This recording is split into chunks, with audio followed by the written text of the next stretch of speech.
ये कोई मोदी जी का एहसान नहीं है, ये हमारे देश के नागरिकों को एक संवैधानिक अधिकार है कि जो सरकार की जो योजनाएं आती है और जो सरकार की योजनाओं का पैसा रहता है उसमें भी किसी जाति धर्म का नहीं, वो पैसा जनता की जेब से ही आता है।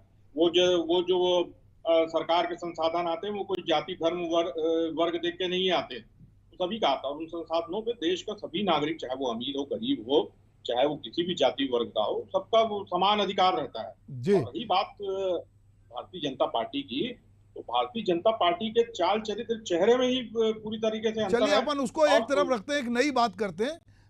रोशन साहब, मैं एक बात कह रहा हूं, कल मायावती ने अपने उसमें मुसलमानों को गरियाया और उन्होंने कहा कि भाई इन्होंने हमारा साथ नहीं दिया, हमने इनको इतनी टिकट दी। तो जो मायावती का वोट बैंक था, या उनको लग रहा था कि मुसलमान और जो बाकी लोग हैं दलित मिलके काम करेंगे, नहीं किए। तो क्या यूपी की राजनीति से एक प्रकार से अब मायावती की विदाई हो रही है? बिल्कुल, मैं आता हूं इस बात पे। आपने ध्यान दिया होगा कि बहन मायावती जी ने इससे पहले भी गाली दी थी मुसलमानों को, जब वो मुख्यमंत्री थी तब भी। ये कोई नई चीज नहीं है। और आज की तारीख में सबको पता है, जितने जागरूक मतदाता हैं और राजनीति से जुड़े हुए लोग हैं, सबको ये पता है कि वो किस दल के लिए परोक्ष रूप से काम कर रहे हैं।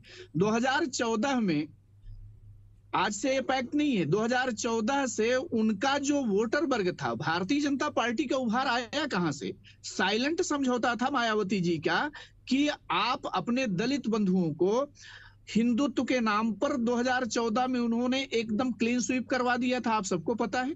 2019 के इलेक्शंस में माननीय अखिलेश जी के साथ उन्होंने टाई अप जरूर किया, लेकिन उसमें हुआ क्या? अपने वोटर्स को ये लगातार कहती रही वोट कटवा के तौर पर कि भाई जहां पर समाजवादी पार्टी का प्रत्याशी खड़ा है वहां पर ढंग से आप ना वोट दीजिए, लेकिन जहां पर बसपा का प्रत्याशी है वो अखिलेश जी के समर्थक लोग उनको देते रहे। इस चुनाव में जनता लगभग ये जान चुकी थी कि बहन मायावती जी को वोट देने का मतलब कि इससे तो अच्छा है कि सीधे भारतीय जनता पार्टी को दे दीजिए ना। उनका ना तो कोई अस्तित्व था, ना कहीं वो जीतने की स्थिति में थी। तो जो मुसलमानों को वोट दे रही थी, उनका पर्पस जो है टिकट दे रही थी, उसका पर्पस क्या था? पर्पस तो सिर्फ एक था कि मुसलमान के वोटों का जो है विभाजन हो जाए और उसका डायरेक्ट फायदा सीधे सीधे एनडीए गठबंधन को लोग मिल जाए। तो इस चालाकी को मुसलमान भी अब धीरे धीरे घिसते पिटते राजनीति को जानने लगा है। हर दल ने उसके साथ कैसा किया है ये जानने लगा है मुसलमान भी।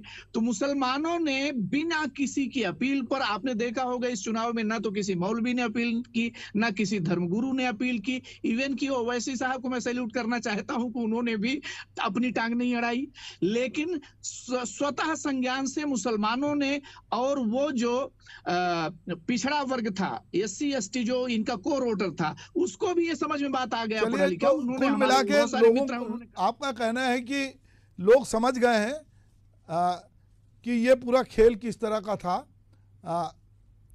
रोशन साहब, मुझे आपकी बात और ये जो पूरे हालात पे एक शेर याद आता है कि मेरी वफा फरेब थी तो मेरी वफा पे डाल खाक, मेरी वफा फरेब थी तो मेरी वफा पे डाल खाक, तुझसा कोई बेवफा तुझको मिले खुदा ना करे।